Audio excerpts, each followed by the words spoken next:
of prayers together. Kindly go to the introduction, first page. The prayers are mentioned there. Om Ajnanatimirandasya Jnananjanashalakaya Chakshurunmilitam Yena Tasmai Shri Gurave Namaha.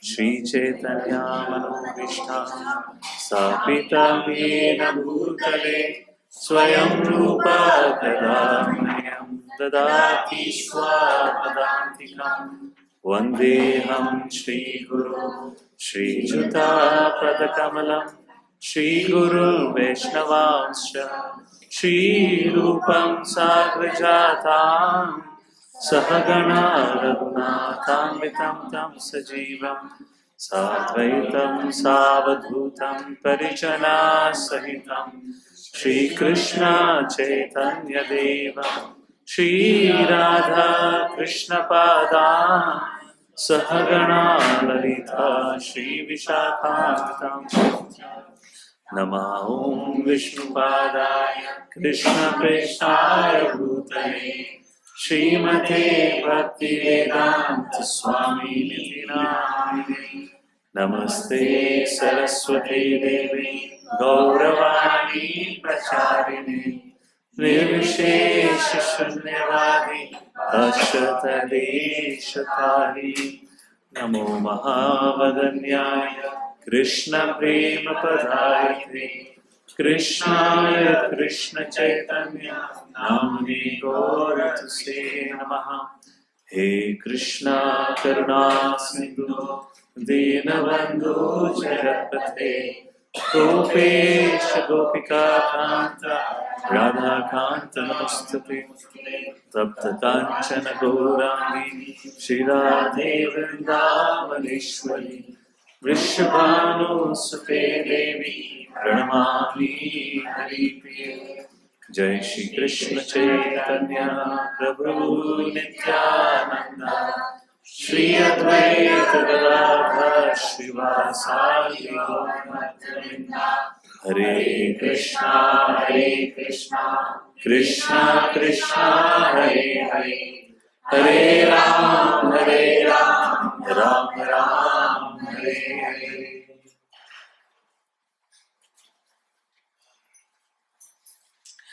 Hare Krishna, we welcome you all for this another session of chapter 7. This is the third session. We are discussing from chapter 7 of Bhagavad Gita titled as Knowledge of the Absolute. And as we have discussed previously, the chapter begins with Lord Shri Krishna talking about his opulences, talking about himself. And in the first 3 verses, Krishna talks about, if you want to know about me, you have to hear about me from me or either from my bona fide sources. The process of developing loving relationship with the Lord begins through the process of hearing. And then Krishna says, if you hear sufficiently about me, then you'll be able to see me, perceive me everywhere, as I am present everywhere. I am the taste of the water, I am the strength of the strong, I am the prowess of the power, intelligence of the intelligent, like that. And then a question comes, my dear Lord, if you are the Supreme Personality of Godhead and you are present everywhere, why so many people are not able to perceive you? Why they don't recognize your presence? In fact, many even say that you don't exist. It's one thing to say that you exist, but maybe you're not present everywhere. Or there is another thing when people say you don't exist. There is a widespread understanding of atheism. People think God does not exist. And they challenge, if you show me, if you show us God, then only we'll believe. Krishna says, yes, correct. There are a lot of people who don't understand me, and the reason for which they don't understand me is because they all are covered by my material energy. What is that material energy? Krishna discussed in 7.4. Bhumi rapo nalo vayu kham mano buddhir evacha ahankara etyam me bhinna prakritir ashtadha. 7th chapter, 4th verse talks about that. about the inferior energy, and 7.5 spoke about the superior energy. So Krishna here further elaborates on that material energy, saying that every living entity is covered over as soon as he appears in this material world, when he takes birth in this world. By the way, there are two places Krishna talks about in this Bhagavad Gita. One is said to be a material world, second is said to be a spiritual world. And we have seen time and again Krishna talks about, if you know about me, then you will never come back to this world. Or if you know enough about me, then you'll go back to my place. So Krishna is categorically making a differentiation between two places. And this place where we all are at the present, you and I may say we are in Blue Ridge Tower 13 in Hinjawadi in Pune, India, whatnot, but this place is said to be a material world, which is temporary, which has its own limitations. And another place where Krishna resides is said to be eternal, which we'll discuss and study in the 15th chapter, where Krishna says, Na tad bhasate surya, na shashankana pavaka, and so forth. One who goes to that place would never come back. It's a place of eternity, knowledge and bliss like that. So Krishna says, yes, whenever a person takes birth in this material world, which is not his original home, when he takes birth here, he gets covered over by my material energy. And that material energy is so strong that keeps a person in a constant illusion. And here Krishna defines that energy in the form of a magic spell, which we have discussed previously. When you go and watch a magic show, all of us understand that it's a trick. It's a trick of the mind. And how the person is just tricking us in believing something which is not actually reality. He's creating a facade. He's creating something temporary. Similarly, Krishna says this material energy covers our intelligence, which prevents us from seeing the reality of life. Life is temporary, although everyone looks or everyone wants to have a life of eternity in this world, which has never happened with any of our ancestors. Yet all of us strive very hard that this life should become eternal. Like that, we put into illusion and some other examples in that sense. So Krishna says, if you want to rise above this illusion, if you want to rise above this material energy, which creates a lot of problems in your life according to your desires, then you have to take my shelter. Devihi eshagunamai mama maya duratya. Mamevaya prapadyante mayam etam tarantite. To cross over this material energy is impossible, not difficult, literally impossible by our own endeavors. But Krishna says, because I am the master, I am the creator, I am the source.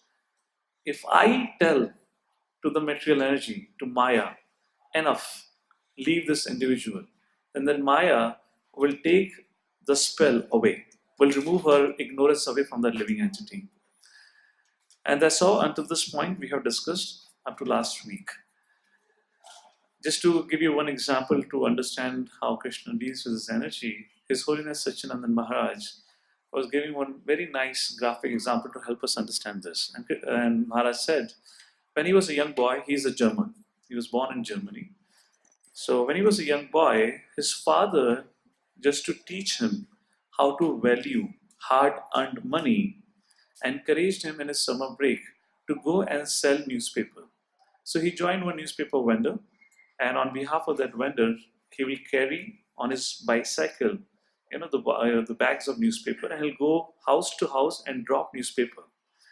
I don't know if they still do it, but you remember earlier when we used to live on the ground floor, then we used to see somebody coming and dropping a newspaper like that. So that's what Satchidananda Maharaj, as a young boy, let's say his name was Steve for the purpose of the story. So let's assume his name was Steve. So Steve was doing this, every morning service. He'll get up in the morning and do this job. At the end of the month, he'll get some pocket money so that he can learn the value of money. There was one particular house. The owner of the house was a big house. The owner of the house was very particular. He said, Steve, I don't want you to throw the newspaper in my house. I want you to park your bicycle outside my house, come inside my house, and properly leave the newspaper on my table. Steve said, okay, no problem, sir. If that's what you want, I'll do that. What's the big deal? However, Steve had one issue doing that service. And the issue was that particular owner had a huge dog. Huge means, Maharaj said the dog was so huge that it looked like a horse. but it was not definitely beautiful like a horse. It was very ferocious, terrible. And when the dog would bark, literally 3 blocks across, people can hear that so and so dog of so and so owner is barking. So ferocious and terrible looking that particular dog was. And it just so happened when each time when Steve would enter the house and the dog would look at the Steve and would bark. And because he would hear that barking and he really got fear stricken. But what would happen? The master would always keep that dog tied with a rope, and the other end of the rope was always tied to a pole. So the dog would be sitting next to the table where Steve has to keep a newspaper. But the distance between the dog and the table was enough that anybody can come to the table. Dog cannot harm him.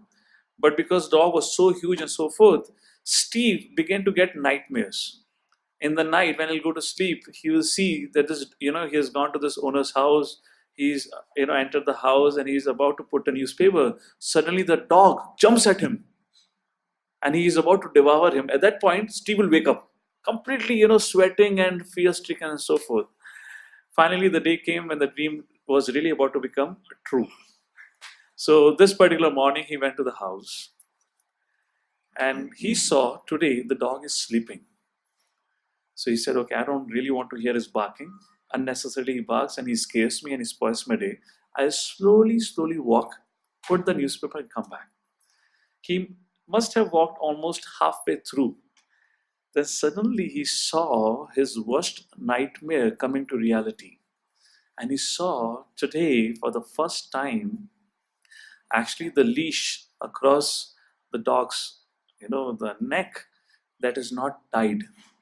The dog is free. The dog is not tied to the pole. And Mr. Steve literally froze on the ground. He didn't have much options now. The first thing that you can think is only one person can save me, maybe the master. Or the other person is if I run around. And if I run means run out of the house. If I make even a little noise, how much faster I may run? The dog may run faster. I would run faster. So he was really scared what to do. I can't even call the master. If I call the master, little noise would wake the dog, and dog had been waiting for all this opportunity. Because Steve noticed, whenever he would go and put the newspaper on the table, dog would have this, anger in his eyes. Phir aa gaya tu aaj? Like that. That was his experience. And he very peacefully turned around and he thought he'll walk out. As soon as he turned, the dog woke up. And, it was not a barking, it was like a roaring of a lion.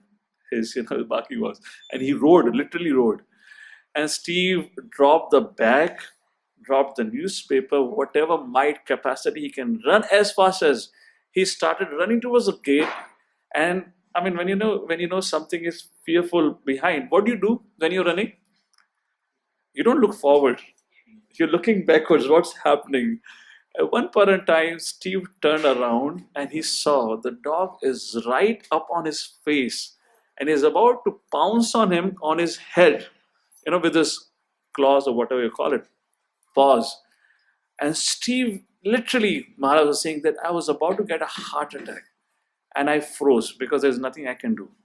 And I turned around, when somebody's about to attack you, what you do? You don't keep running. Then you turn around to defend yourself. Steve turned around to defend, and literally, what defend? He was like, okay, tathastu.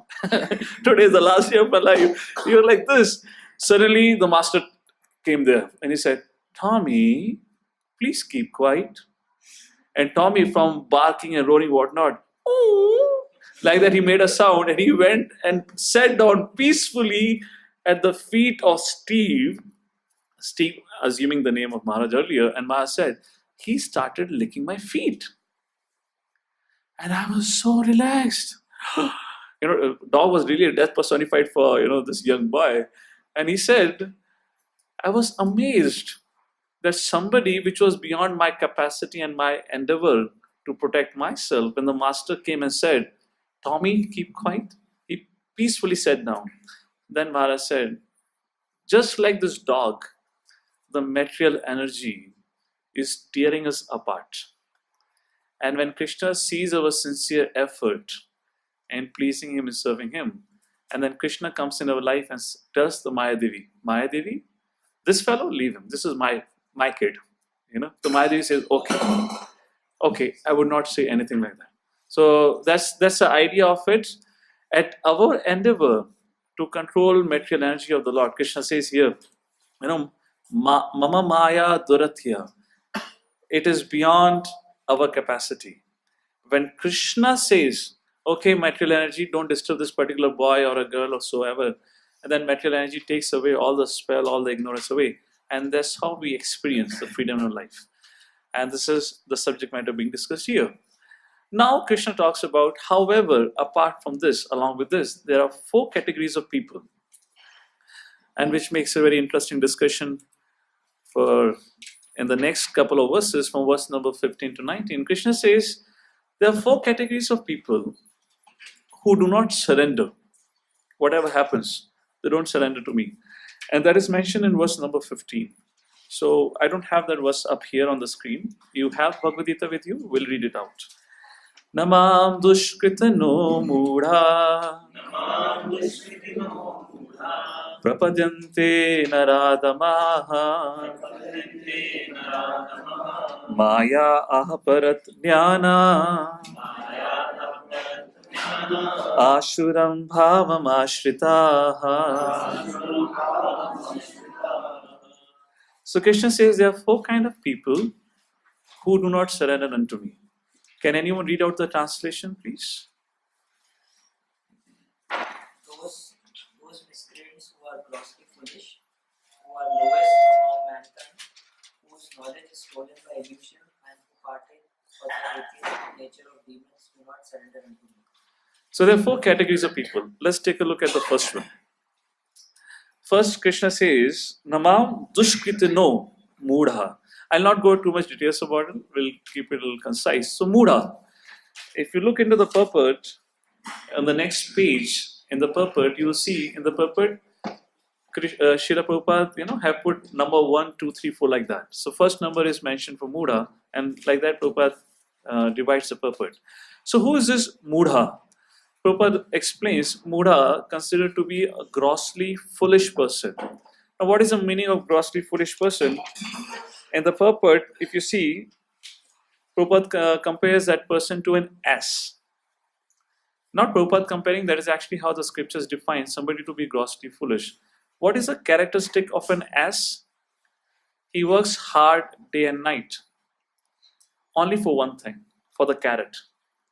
It doesn't matter to him what he works, for whom he works, who is the master, what kind of work is given to him. What matters is that carrot. At the end of the day, that carrot I should get. And that is that categorization or characteristic of an ass.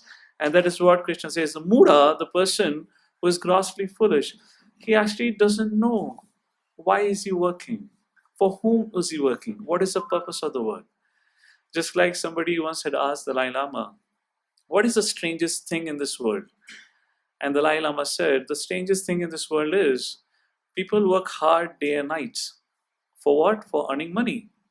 They earn money and they continue to work hard day and night. Finally, one day they fall sick, they get admitted to hospital, and the hospital rips them off of all their wealth. And they come out of the hospital. Again, they continue to work hard day and night to make money. And this is what the Dalai Lama said. This is quite a strange thing because money that we are earning has a purpose. We want to enjoy life. But the person gets so engrossed in working hard, he actually forgets that he actually was earning money at the first place so that he can live happily. He can do something valuable with that money. So that is the first thing that Krishna speaks about, being mudha in that sense. Let's take a look at another one. So grossly foolish, hard-working asses. Naradhama, the 4 kinds of people. Naradhama means Nar Adhama, the lowest of all mankind. That is what the meaning of word Naradhama, which refers to a person who's breaking all kinds of, regulated principles, who is against all scriptural injunctions. Lowest of all mankind is an English translation of the word, which means he doesn't live like a human actually. He's having an animalistic life. And if you look into the purport, Prabhupada gives an interesting thing. He says such people can be socially and politically, could be sophisticated, but they're not living a human life. They're more on the animal platform. So uncivilized people who are considered lowest of mankind, Krishna says that is Naradhama, which means they do not follow any religious principles. Third category that Krishna discussed in this verse is Maya Aparat Jnana. माया अपराध ज्ञान का मतलब वो व्यक्ति जिनकी बुद्धि material energy have stolen, which means they are intellectuals of our society, they are great scholars. However, they can never come to an understanding that for all this phenomenal creation, incredible creation, there could be a master.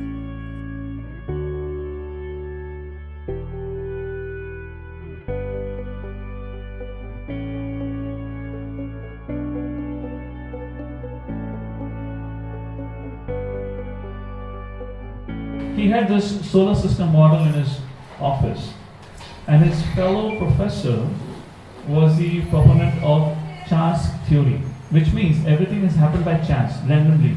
This whole beautiful creation, just like Big Bang theory, there was a bomb blast and all of us manifested, the whole creation manifested. Like that. So that person, another professor, was a strong proponent of this ideology. This person walked into this scientist's office and he looked at this beautiful model of the solar system, and immediately after looking at that model, he asked, "Oh, who created it?" And that, maybe Newton or Einstein, whoever the person was, he said, "Oh, who created it? It came by chance." The person, the professor who had been teaching, who strongly believed that the creation had happened by chance, suddenly said, "Are you joking with me? Can anything come by chance? Do you think such a beautiful, which is just such a small model kept on the table of solar system come by chance?" Then immediately the other professor said, "When you think this small structure, which is a man-made thing, you think it cannot come by chance, and you are the person who is speaking, talking, teaching to others, this whole creation has happened either by a Big Bang theory or by a chance theory, which means everything in this creation happens randomly." This is what the meaning and the understanding of this Maya Aprajnana. They are very intelligent, they are scholars, but they don't have an understanding. They can't come to an understanding that who's the cause of all causes. There has to be some God, there has to be some higher power. Another categorization of this Maya Prajnana refers to those scholars who study Vedic scriptures. Prabhupada writes in the purport, the second category are of those people who try to study Vedic scriptures by themselves and who give a commentary on Bhagavad Gita minus Krishna.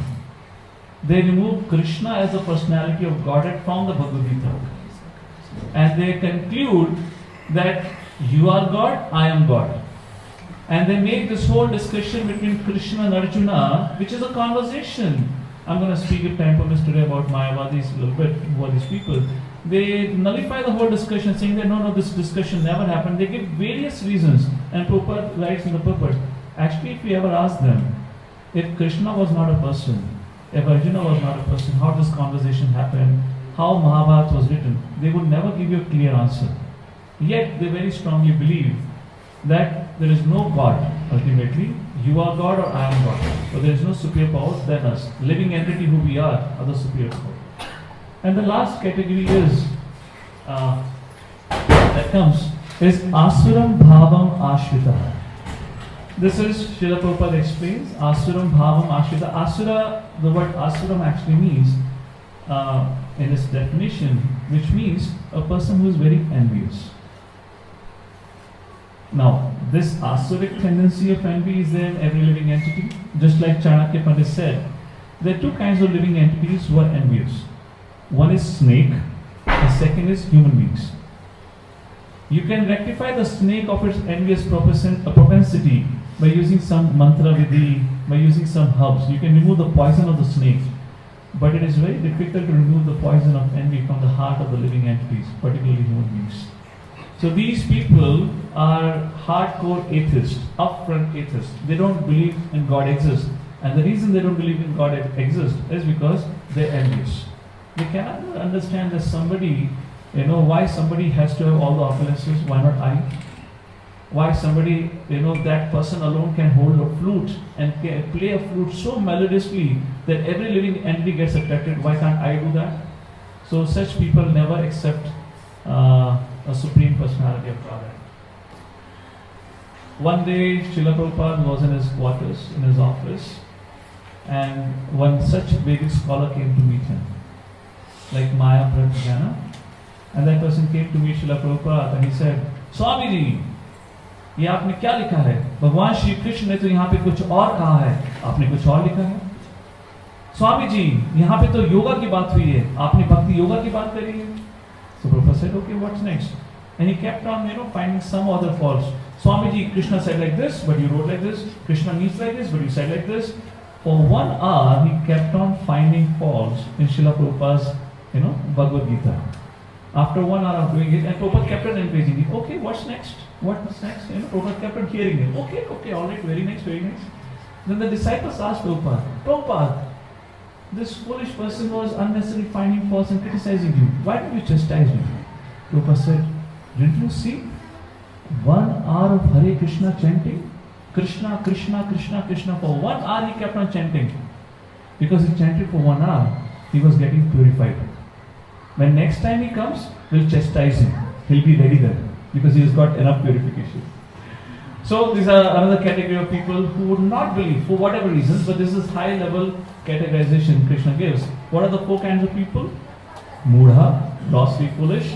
Second, Naradama, lowest of all mankind, which means they do not follow any religious principles. Third, Maya, they are the scholars, they are intellectuals of the society, but they can never even the basic thing understand that there has to be some creator behind everything. There is nothing exists in the creation for which there is no creator. But this whole cosmos has manifested without a creator. It sounds quite bizarre. And the 4th one is Asuram, Bhavam, Ashrita. जो आसुरिक प्रवृत्ति का शरण लेता है, that's the 4th category of person. Then next Krishna says, my dear Arjuna, but there are 4 kinds of people. However, they do surrender. They do come and take my shelter. And those 4 categories of people are mentioned in 16th verse. 7th chapter, 16th verse. Chaturvidha bhajante mam. Chaturvidha bhajante mam. Janaha sukrituno arjuna. Janaha sukrituno arjuna. Ato jigyasu arthati. Ato jigyasu arthati. Jnani cha bharatashava. Jnani cha bharatashava. Translation.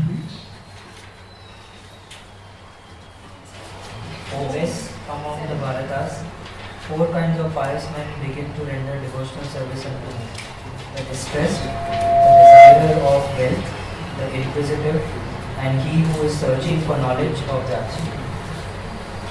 If you really want to see this verses in application,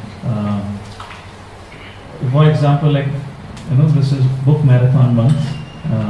ISKCON celebrates worldwide this Mokshada Ekadashi, which is on 18th of December. It's the day when Lord Shri Krishna spoke Bhagavad Gita.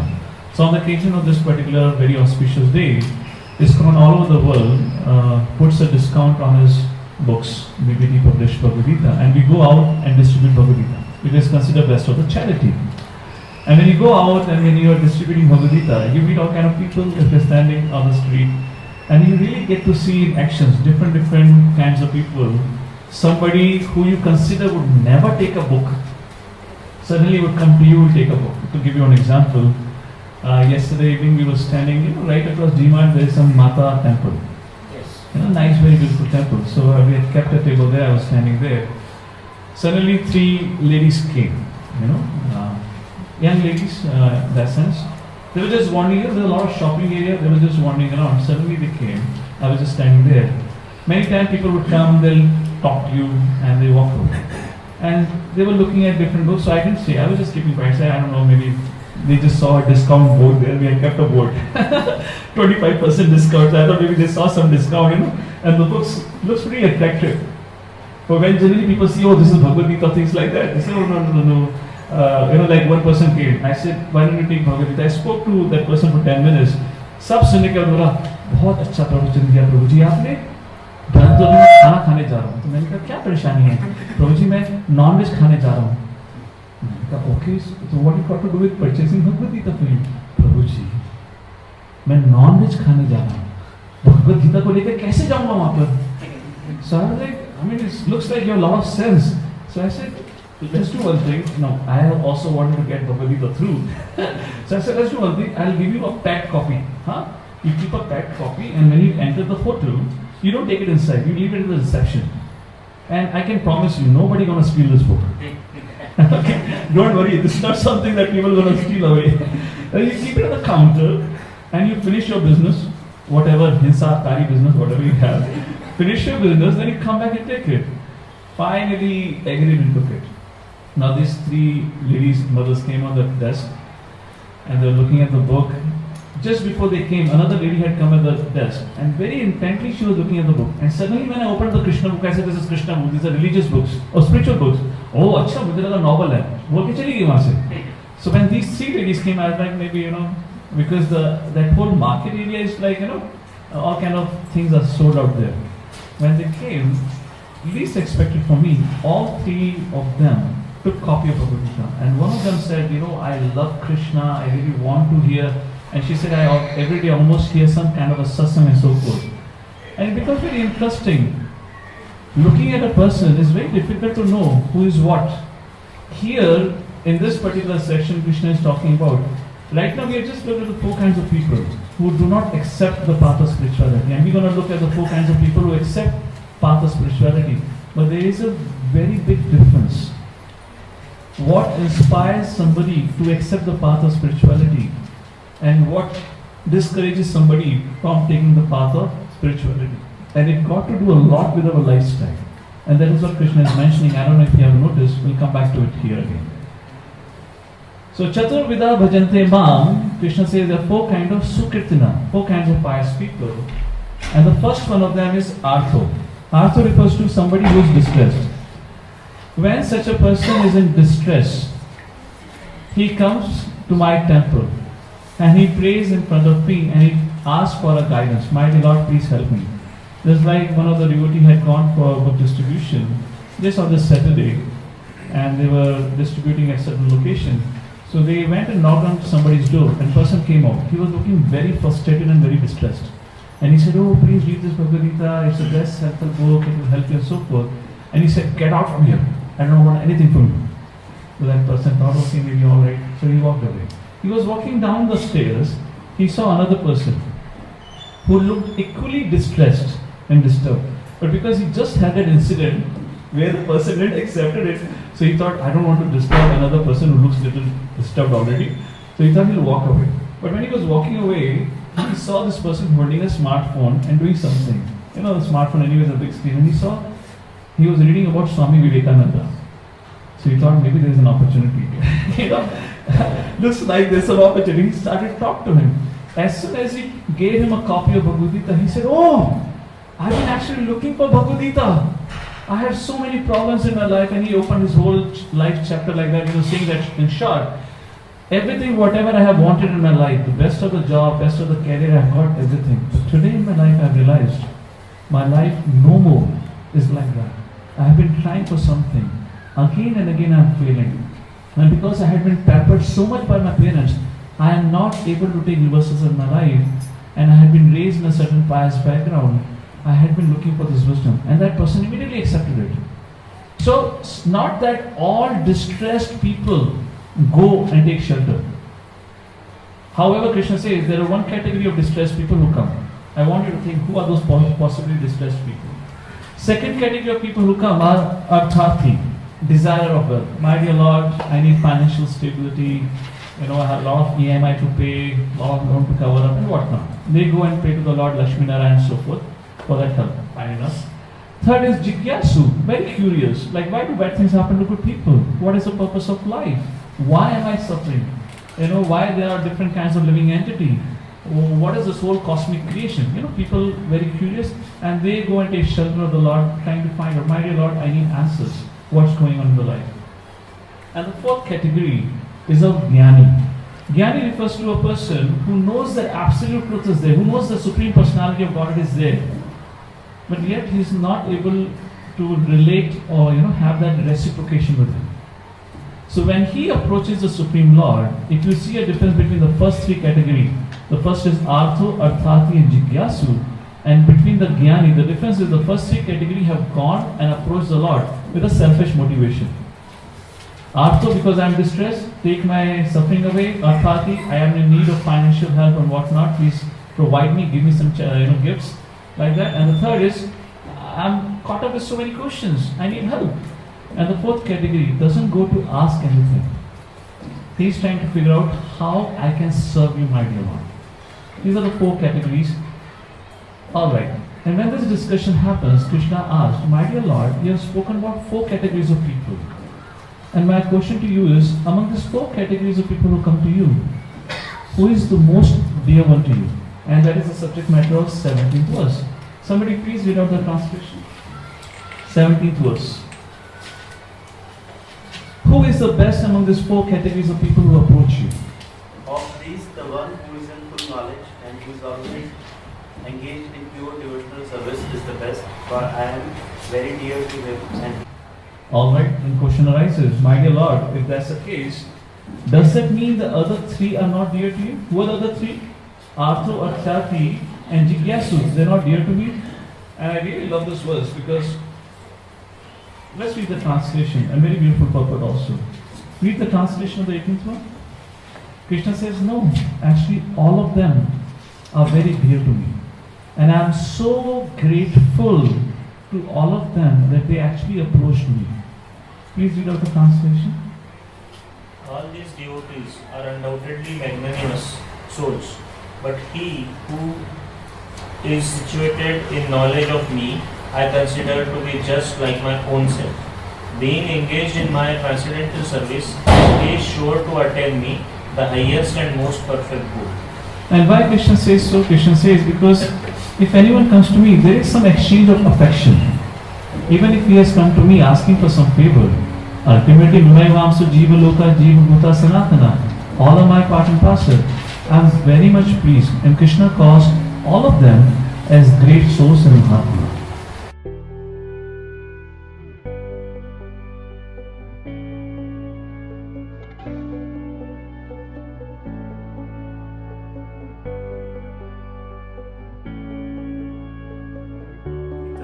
So one of his acquaintance in that locality joked with Srila Prabhupada and said, Swami ji, आप 70 साल के हो गए हैं, पर अभी भी आपके अंदर विदेश घूमने की इच्छा है. And Prabhupada immediately said, he said, I have never traveled abroad. I am a sadhu, I am a sannyasi. Why would I have such a petty desire?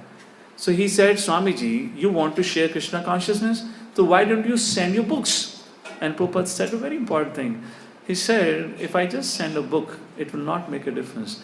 They need to see a person who is living a life according to the teachings of Lord Shri Krishna. They need to associate with a person who is a living example of what Krishna has taught in Bhagavad Gita, which means association. That association will bring about a difference in the life of a person. And then the question arises, which Arjuna thinks in his mind, my dear Lord, how long does it take for all these four categories of people to come to a platform of a pure devotee? They have their selfish agenda and so forth. And that's the place where Krishna says, Bahunam Janmanamante, 7th chapter, 19th verse, where Krishna says it is very difficult. It takes many, many lifetimes. Bahunam Janmanamante Jnanavan Mam Prapadyate Vasudevam Sarvamiti Sa Mahatma Sudurlabha. Such a great soul who knows me in full knowledge is very rare, and it takes many, many lifetimes, after which one comes to know me in full knowledge. Now question arises, what is that full knowledge about Krishna? And in the purport, Prabhupada very beautifully writes 5 points.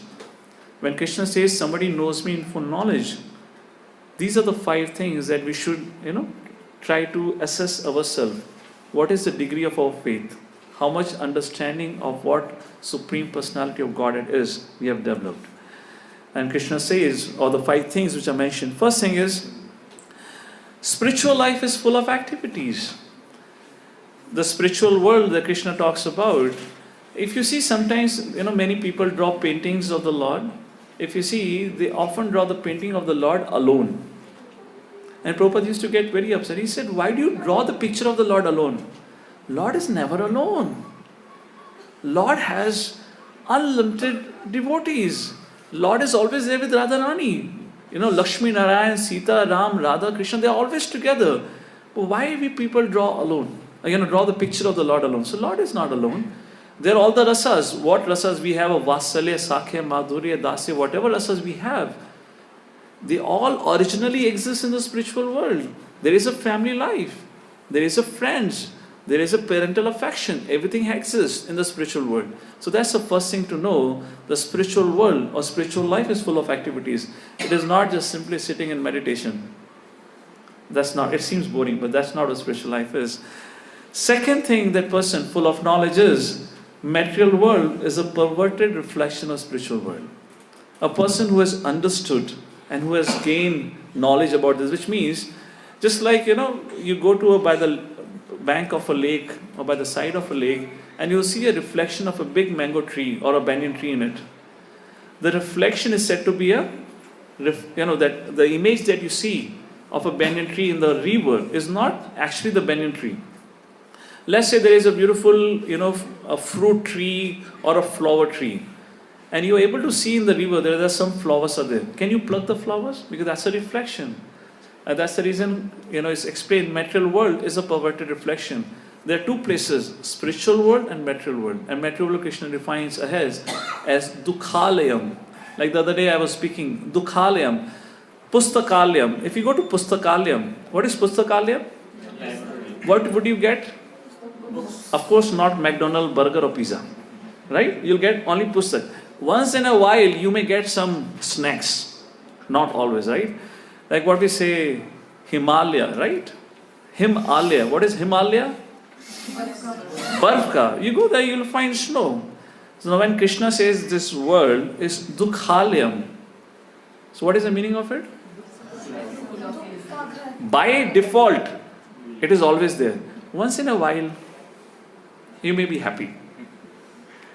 And I would humbly request all of you, for us, maybe not now, later on, just reflect about life. When was the time in our life when we had no anxiety or worry, either because of our past actions or of our future? If at today, maybe I can just ask you, if at this point of time in your life, is there something that keeps you a little bit worried and anxiety? Anything? Let's see about it for a second. Let's take a vote of hand.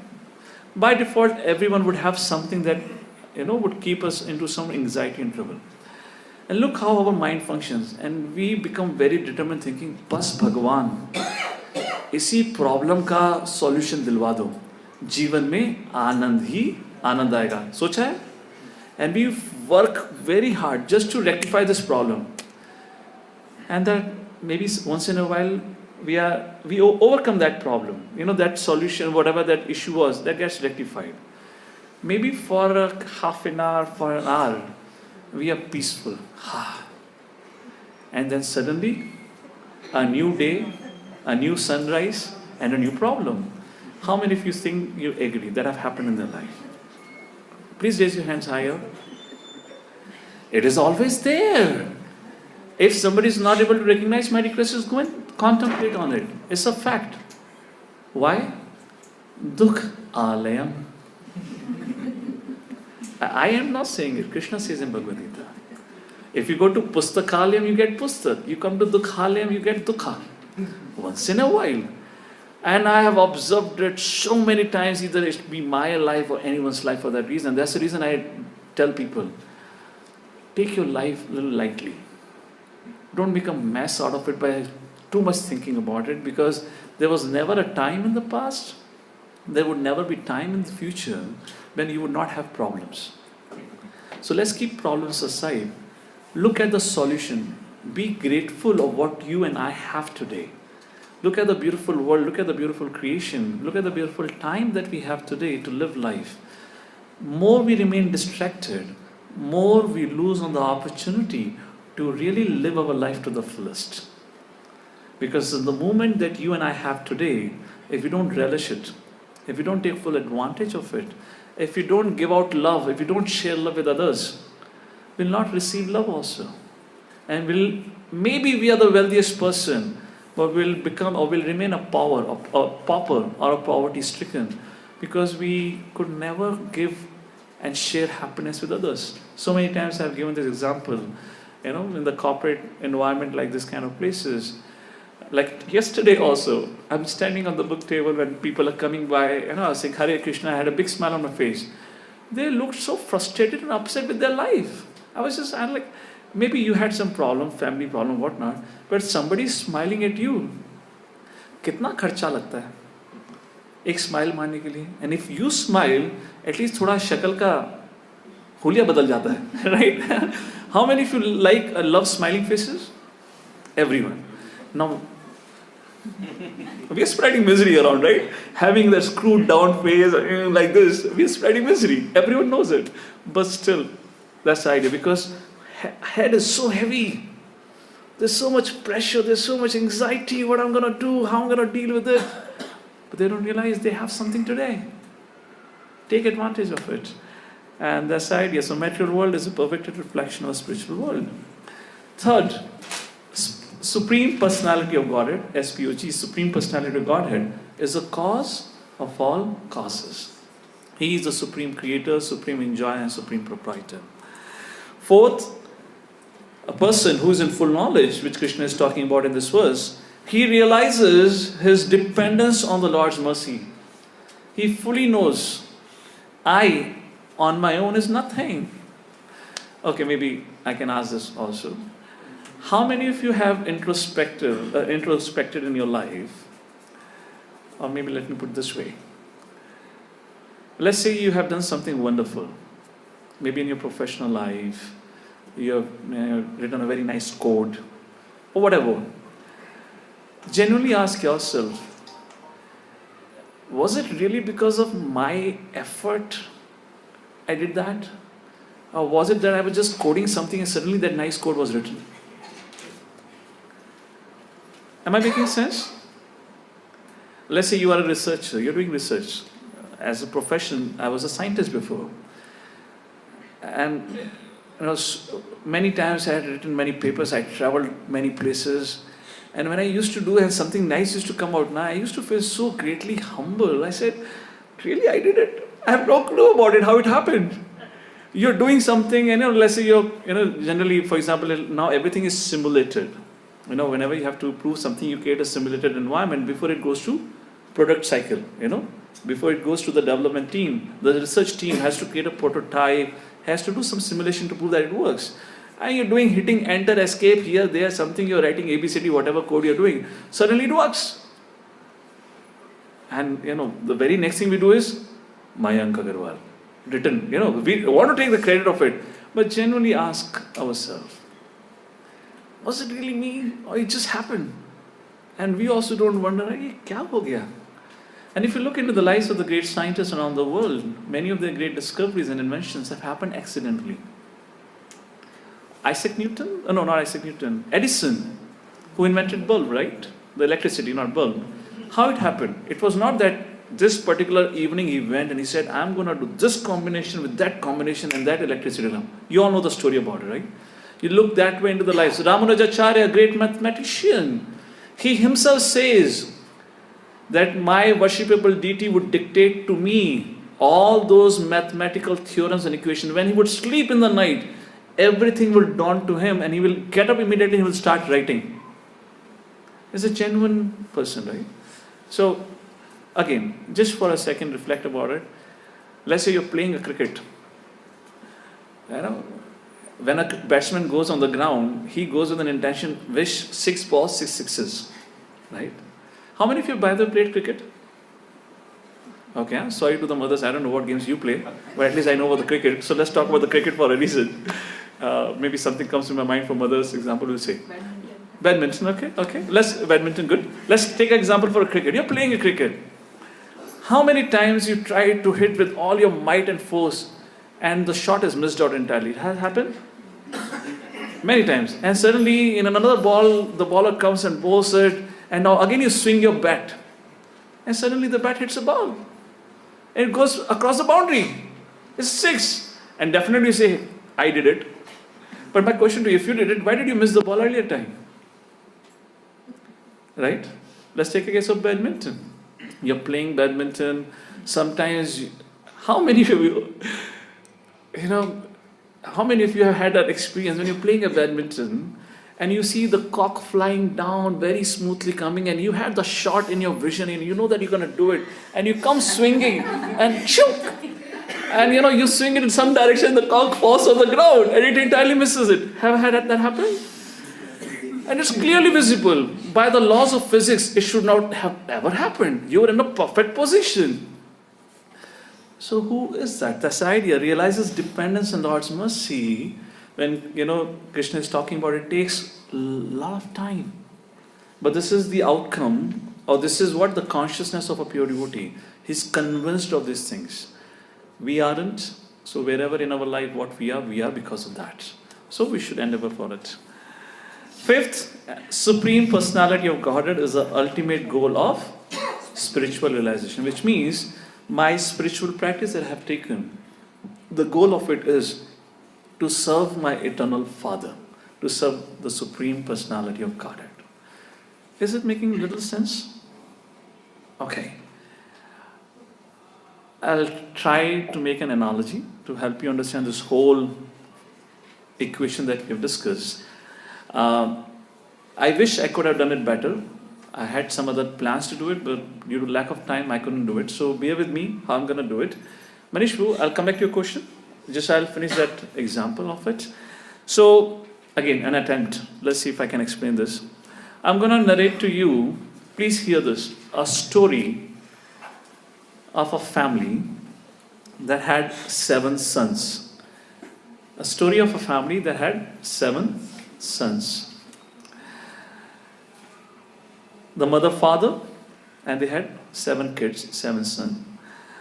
The eldest son, the first son, was very obedient to his parents.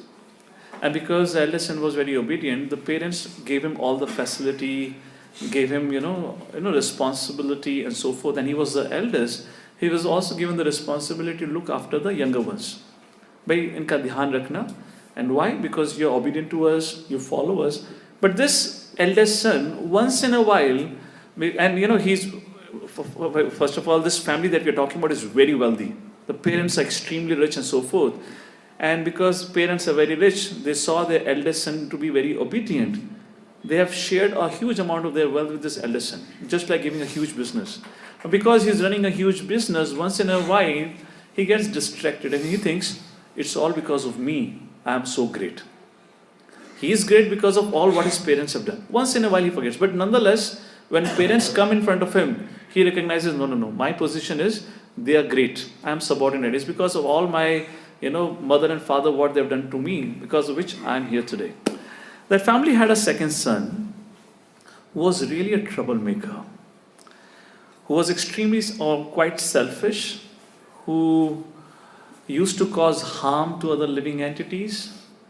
And when parents would try to rebuke him, chastise him, try to correct him, because of that, his mistakes and so forth, and then as a parent they had a duty to reform the child became very agnostic or very atheistic. In the sense, he came to a point, he said, I reject you.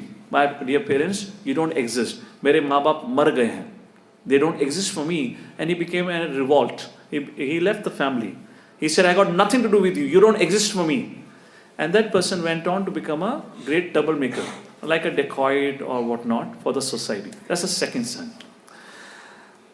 That family had more sons. So let's talk about third, fourth, and fifth son. Now this third, fourth, and fifth son, whenever they had any problem, they would always go to their parents. So third son, whenever he was distressed, he would immediately run to his mother and father.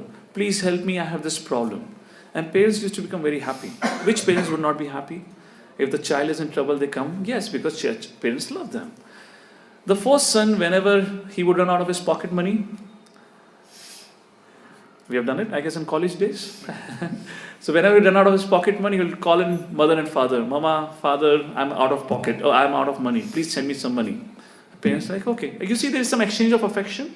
At least he's approaching the parents. The second son to the left, saying that you don't exist. आप मर चुके हो. आपका कोई अस्तित्व ही नहीं है. You don't exist. You are my enemies. He became envious of his own parents because the parents were trying to rectify him, bring him to the correct path. However, these sons, also approaching the father and mother with a selfish agenda, but there is some exchange of affection because they are approaching. And the fifth son, whenever he had queries or questions for which he was not able to find answer, again he will run to his mother and father. We have that experience. The kids will come running to you. How does it work? Why things are happening like this? Like that, there was this third, fourth, and fifth son, and there was a sixth son for this family. He loved his parents, and he had only one motive: to please his parents. But he was not trained enough in how to please the parents. It takes certain training, what and how to please others. So he was not much trained of how to approach the parents, how to really serve them, how to please them. But he had one motive, that I want to serve my parents. He was very clear in that. And then this family had the seventh son.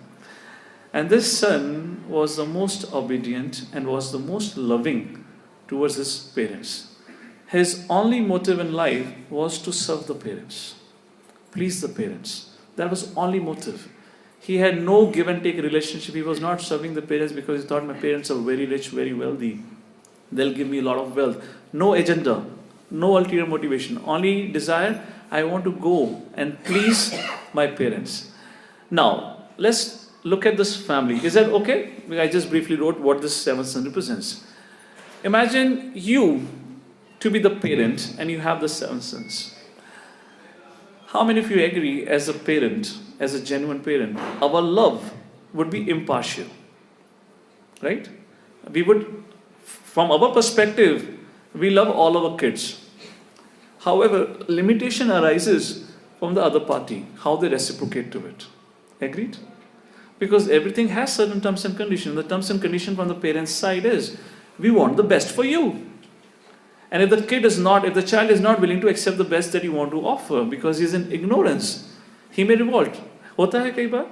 The child may say, no, मुझे ये नहीं करना, मुझे ice cream खानी है, सर्दी का मौसम है, like that. The kids become. And there's a little bit friction happens at that time in a relationship.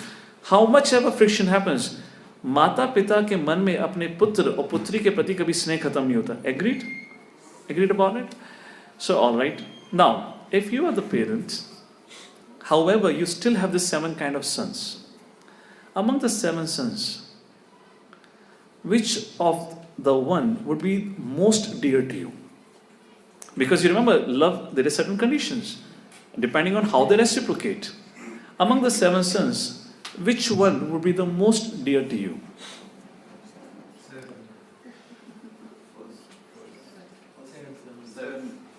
One. Pick one option.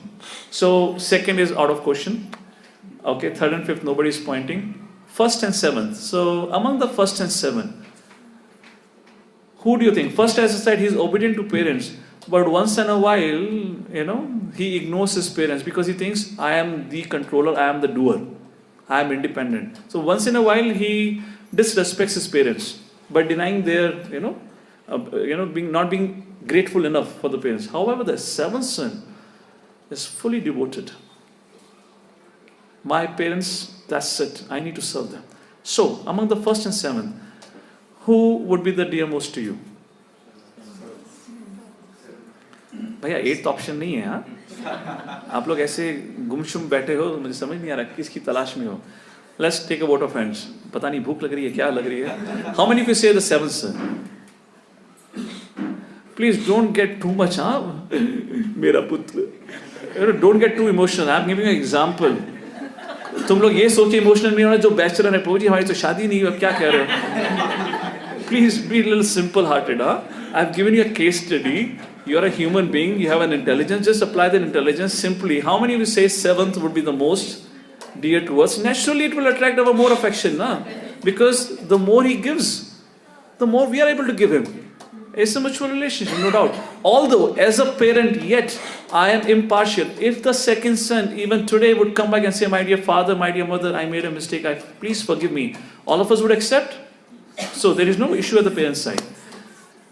Similarly, this mother, father, the example we are saying, is none other that mother and father is represented by our father being Krishna and mother being Srimati Radharani. Who are the seven sons that we are talking about? Who is the first son? It's a little tricky. I haven't spoken about it. Yes?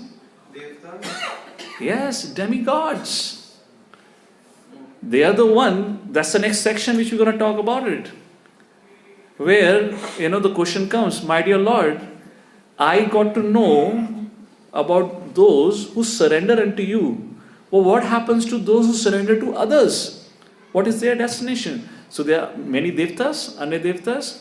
So those demigods, Krishna says ahead, they are nothing are my representatives. They are administrative heads of my departments. They are my part and parcel. They are also jiva like us. But because they are obedient to me, they live a life according to how I dictate to them, how I have told them. They are responsible. So I have given the charge of your life to them to provide facilities to you. Like the eldest son to the younger brothers. So first son is very good answer. I guess big round of applause. It was difficult. So that's the devtas. We'll come to that discussion today. Won't be the time. Next week we'll do that. Who is the second son? Please raise your hand.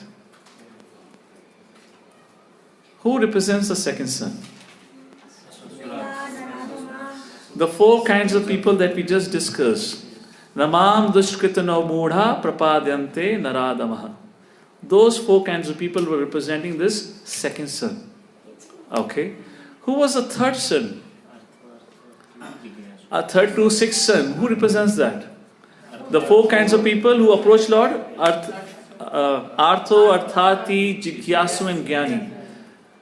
But you all chose the seventh son to be the dearmost to the parent. So who is the seventh son? अरे वो तो छठा था ना, ज्ञानी. Third is Artho, fourth is Arthati, fifth is Jigyasu, sixth is Jnani. Who is the seventh son? The pure devotee. Now you yourself are saying, huh? So if each one of us really want to develop that loving relationship, if we really want to become dear to our eternal mother and father, how Krishna is partial? Krishna is not partial. Krishna has already said in 4th chapter, Ye yatha mam prapadyante. Ye yatha mam prapadyante. What is that?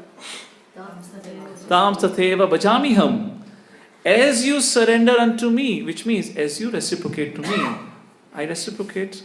Isn't that anyone and every one of us will do? And that's how Supreme Lord is said to be the eternal Father. Not because with that example, Krishna himself says, Pratapida, I am the eternal seed-giving Father. Every living entity has been born from me. Now, what would be the life of that seventh son? Can he have any scarcity of anything in his life? Think yourself as the most wealthy parents, and you have the son to whom you love. Wouldn't you give everything to him, whatever you want, whatever you need?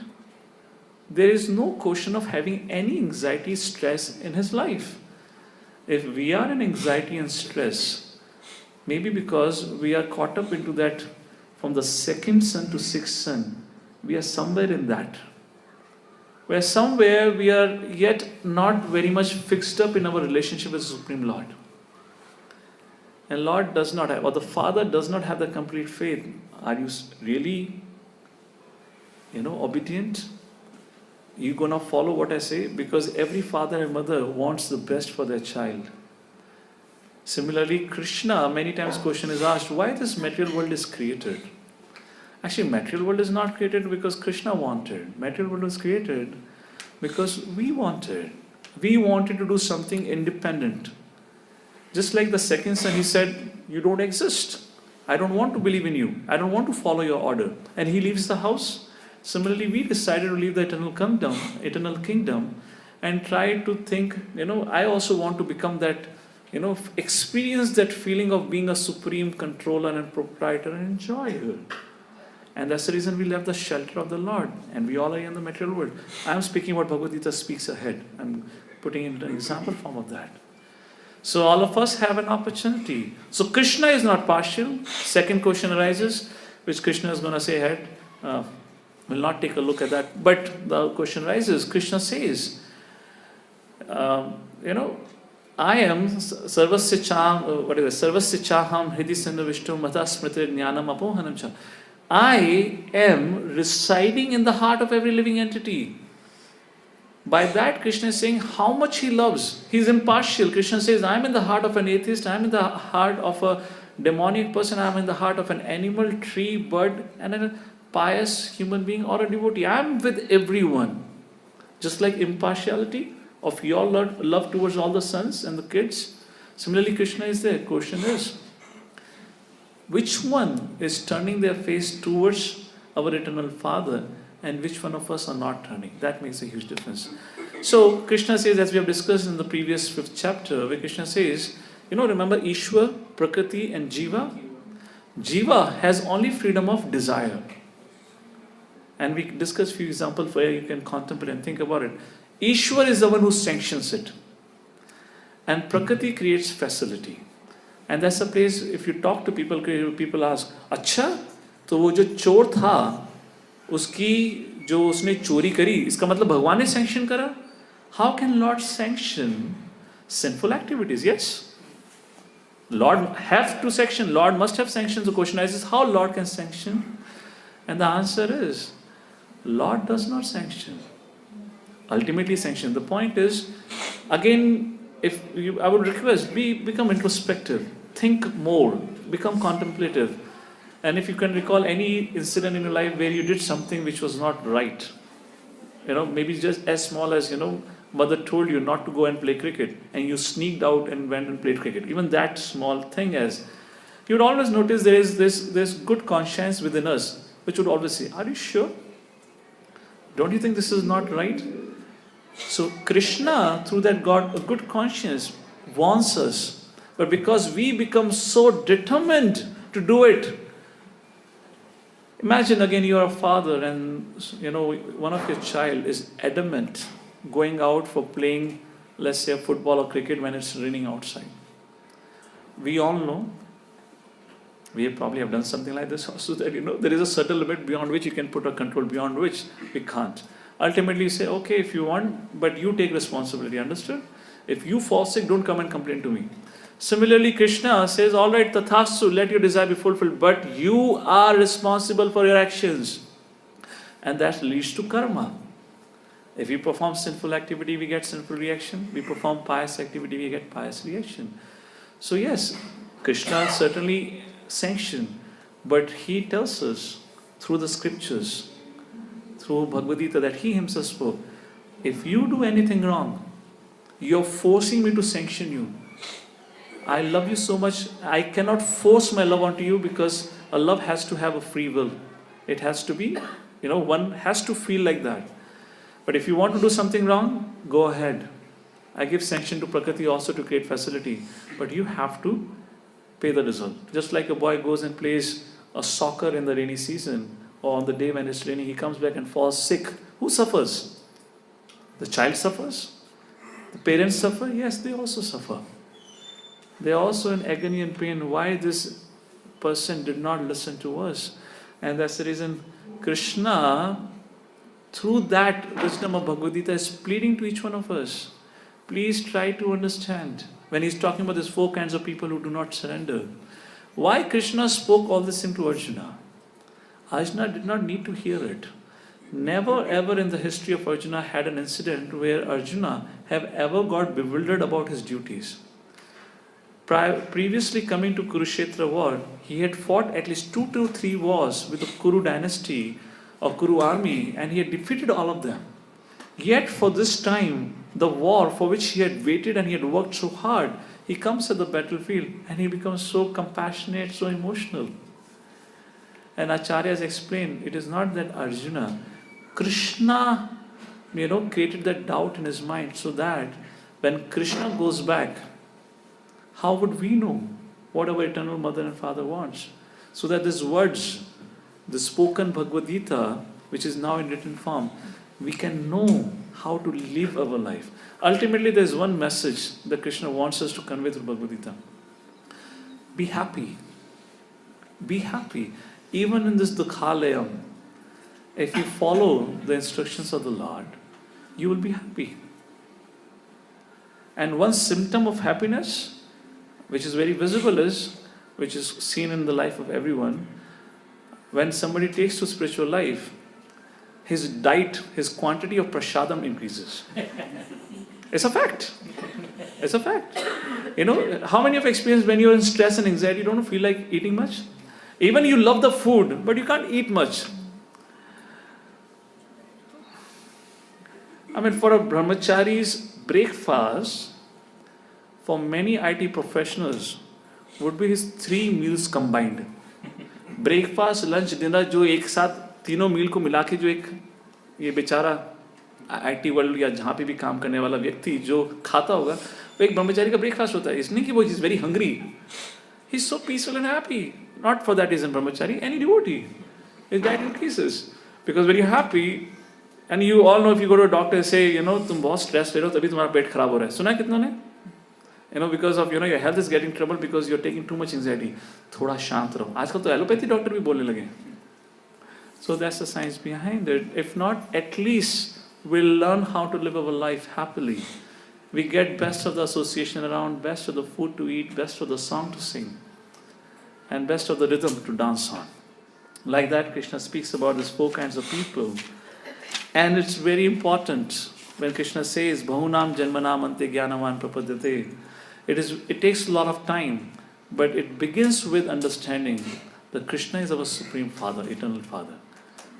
If we can't begin at that point, understanding that He is always with us, for our welfare, and if we keep on doubting Him, life after life will continue living our life in 8.4 million species. And if you have a doubt on this, I have a question to you. What have you thought about your next life? Forget next life. What do you think is going to happen beyond death? And such people generally give an answer, Prabhu ji, मृत्यु किसने देखी है? हम तो आज का समय जीना चाहते हैं. मैं भी तो वही कह रहा हूँ, जियो, पर आप ही लोग नहीं जी रहे हो. You are so much in anxiety. So either way, if you practice Krishna consciousness, your present becomes beautiful, your future is secure. Either way is win-win situation in any environment, any condition. And after this, from this verse onward, Krishna would begin to answer a doubt.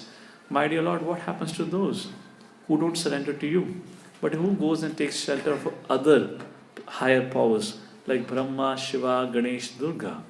And then Krishna speaks very beautifully about it. And next week we'll analyze the consciousness of those living entities or humans who approach other devtas. Why they approach, and why they are scared of approaching Krishna. Just like one person, I'll conclude with this. One person became once upset with me. Not one person, one family became a little upset with me. Why? They said, तुम हमेशा कृष्णा कृष्णा करते हो, कभी दुर्गा भी बोलो, कभी गणेश जी भी बोलो, कभी उनके भी भजन गाओ. मैंने कहा, see, I'm not against them. They're great. They're my worshipable, no doubt about it. But my worship, my focus is on my eternal Father. All of you said, right? Eldest son is the Devtas. I said, I love my brother. They are elder to me. I'm not against them. Only thing is that elder brother is also provided all the facility by my parents only, na? So why should I go and ask him anything? I should go to my parents. As much as that elder brother has right, so much I have right. Elder brother is not independent. He is giving what his parents have given to him. And his parents and my parents are same. And that is what Krishna says ahead. That you are approaching the demigods, but you don't recognize the gifts that they award you are my gifts that are given to them. But the reason people go and approach them, because they very easily get pleased.